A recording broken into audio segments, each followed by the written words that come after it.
Jour numéro 5. Après la désuétude des hommes et l'abandon de tous, c'est la place au réconfort et à la solidarité. Aujourd'hui, à travers nos actions, malgré le stress, la peur et l'angoisse, aujourd'hui on trouve la place à la paix et on remercie toutes les personnes qui ont pu contribuer à ce projet. C'est avec beaucoup d'amour et avec beaucoup de sérénité qu'on aborde la suite de ce projet.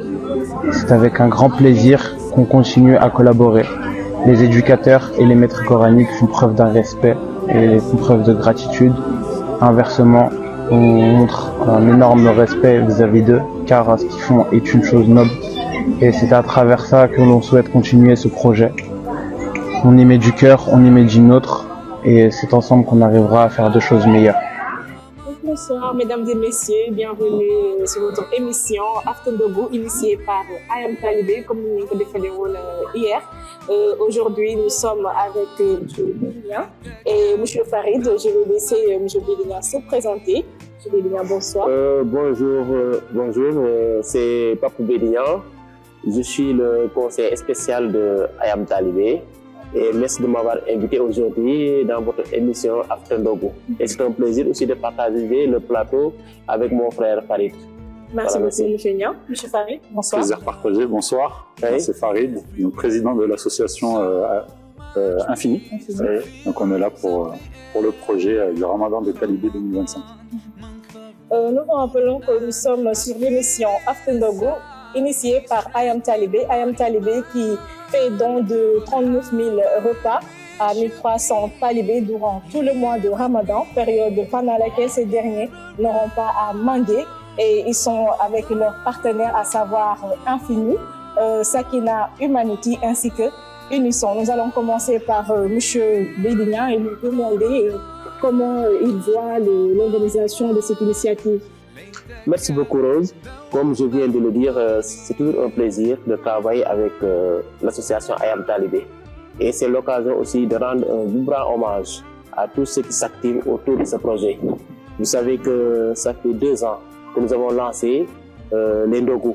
C'était l'année dernière et que cette année aussi on a remarqué qu'il y a une affluence et que tout le monde s'intéresse à ce projet, toute la population de Fatick. Donc je me dis que quand même c'est un succès pour I Am Talibé.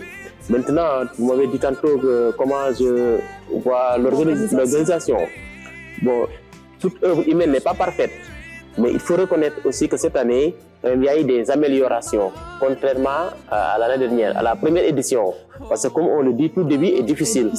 Mais en tout cas, ce que j'ai vu cette année, avec surtout la population fatickoise, à commencer même par les autorités, chacun est en train de voir ce que I Am Talibé est en train de faire. Et que aussi, on ne voit plus les talibés mendier parce que l'objectif principal, c'est d'amener les talibés à ne pas mendier à l'heure de la rupture. Et ça, quand même, je peux dire que l'objectif a été atteint. Avant-hier, je suis venu, j'ai été voir les dames qui s'activaient autour des préparatifs dans la cuisine. J'ai vu qu'il y a plus de monde. Ce qui veut dire que cette année encore, on a gagné le pari de la communication. Et ça aussi, c'est vraiment important, parce que les gens ne savaient pas. Mais avec les réseaux sociaux, on s'est rendu compte que vraiment cette année, beaucoup de gens sont venus quand même appuyer I Am Talibé. Donc il y a eu beaucoup d'améliorations. Je me suis dit que donc il y a beaucoup d'améliorations. Monsieur Farid, en tant que partenaire de cette initiative, que pouvons nous dire sur Infini? C'est quoi Infini?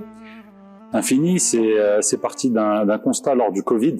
On avait énormément de familles chez nous à Bagnolet, donc une ville proche de Paris, où des familles qui étaient dans le besoin, et on avait un partenariat dans le quartier où on vivait.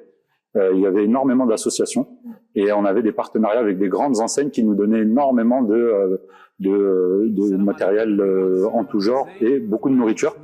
Et au fil des jours, pendant le Covid, on a fait un constat, c'est que au fil des distributions, tous les jours, on distribuait à de plus en plus de personnes. Et à partir de là, on a décidé de se structurer à partir du Covid pour pouvoir professionnaliser, on va dire, un peu la distribution. Donc on a commencé à travailler localement chez nous à Bagnolet. Et ensuite, pourquoi pas à l'étranger. Donc on a fait plusieurs actions à l'étranger. La première en Algérie. On est tous originaires d'Algérie pour le bureau de l'association. Donc c'était naturel de se tourner vers notre pays d'origine, pour lequel on a parrainé des orphelins. On a payé les trousseaux scolaires sur une année à plus de 245 orphelins dans différentes régions d'Algérie. Et tout au long de l'année, on aide des écoles en Kabylie, de là où nous sommes originaires, chacun, pour aussi financer du matériel d'éducation, parce que nous, on parie sur l'éducation sur l'Algérie. Ensuite, après ça, on a fait plusieurs autres voyages, dont le Sénégal à Sokone pour une action pour une école à Sokone avec d'autres associations partenaires à Bagnolet. On a fait la première édition du Ramadan des Talibés l'année dernière, pour laquelle ça a été un franc succès et c'était le premier projet d'envergure pour lequel l'association avait fait face et c'était un très gros succès. On a beaucoup appris là-dessus. Et entre-temps, on a fait plusieurs voyages. Donc, on a fait l'Inde. On a fait un très gros road trip avec plus d'une quinzaine de personnes où on a ramené plusieurs tonnes de vêtements distribués à différentes ethnies, différentes personnes de différentes religions. On s'arrête pas forcément à notre religion. Et ensuite, après l'Inde, on a fait Zanzibar il y a 2 mois, pour laquelle on a construit deux salles de classe pour une madrasa et des colis alimentaires et plusieurs vêtements. Et encore une fois, notre fil rouge, l'éducation, encore une fois, avec plusieurs trousseaux scolaires, des sacs, plus de 600 sacs distribués dans des écoles, des habits et plein de choses en tout genre. Aujourd'hui, on est là pour l'édition 2025 du Ramadan des Talibés et c'est avec un grand plaisir qu'on participe avec Sakina Humanity et Unisson à cette initiative pour laquelle Ayam Talibé nous a gentiment conviés et pour laquelle on y répond avec beaucoup d'entrain. Merci beaucoup, M. Farid. M. Niang, en tant que conseiller spécial, comment vous faites pour accompagner les jeunes qui sont actifs dans le social? Parce que ce n'est pas évident de voir des jeunes, au lieu de s'amuser, de perdre leur temps à d'autres activités, ils s'activent dans le social pour aider et s'entraider. Comment vous les accompagnez? Bon, vous savez que moi, je peux être d'abord de les remercier. Parce qu'en tant que leur frère, leur oncle, je me suis dit qu'à partir il y a beaucoup de gens qui pouvaient contacter. Mais ils sont venus vers moi. Peut-être que c'est lié aux relations. Parce que moi aussi, j'avais l'habitude de faire le social. Donc, lorsque je les ai vus quand même, je me suis dit que comme j'avais l'habitude de faire du social, autant me rapprocher d'eux. Et heureusement, à chaque fois qu'il y a activité, Wali me contactait. Surtout lorsqu'il s'agissait de faire des inaugurations. Vous savez que Ayam Talibé a fait beaucoup de choses. Sur le plan des constructions, ils ont foré des puits dans presque toutes les mosquées de la commune de Fatick. Et au-delà même de Fatick, ils ont fait des puits. Parce qu'à l'époque, à un certain moment, vraiment, il y avait un manque de criards. Et il fallait quand même chercher des moyens pour compenser ce manque. Et que Ayam Talibé a eu l'idée de creuser des puits. Mais aussi, on s'est rendu compte que durant l'hivernage, les talibés avaient des difficultés, surtout quand il pleuvait. Donc, il fallait maintenant penser à régler cette situation-là. Et on s'est dit qu'il faut quand même construire des abris pour permettre aux talibés quand même de pouvoir apprendre le Coran. Surtout, des fois aussi, vous savez qu'au Sénégal, il fait extrêmement chaud. Donc, sous le soleil, s'il faut quand même laisser des enfants apprendre le Coran, c'est un peu difficile. Mais pour toutes ces questions, à un certain moment, je leur ai dit que c'est vrai qu'il faut faire des actions, mais il faut que vous vous organisez. Quoi faisant, il faut aller vers les autorités. Parce que comme on a l'habitude de dire, tout ce qui se fait sans moi, ça fait contre moi. C'est vrai que vous faites des actions, mais l'autorité aussi doit être informée. C'est la raison pour laquelle la première action qu'on devait faire, c'est d'aller vers les autorités, les expliquer le projet. Et vraiment, Dieu merci, ils ont pu quand même nous aider à s'approprier de ce projet-là. Et qu'à chaque fois, quand il y a des inaugurations, il y a le préfet qui se déplace, ou bien sinon pas venir, il y a son adjoint. Mais aussi, même pour les puits aussi, on s'est dit aussi il faut des autorisations. On a pensé que pour creuser un puits, il faut demander une autorisation.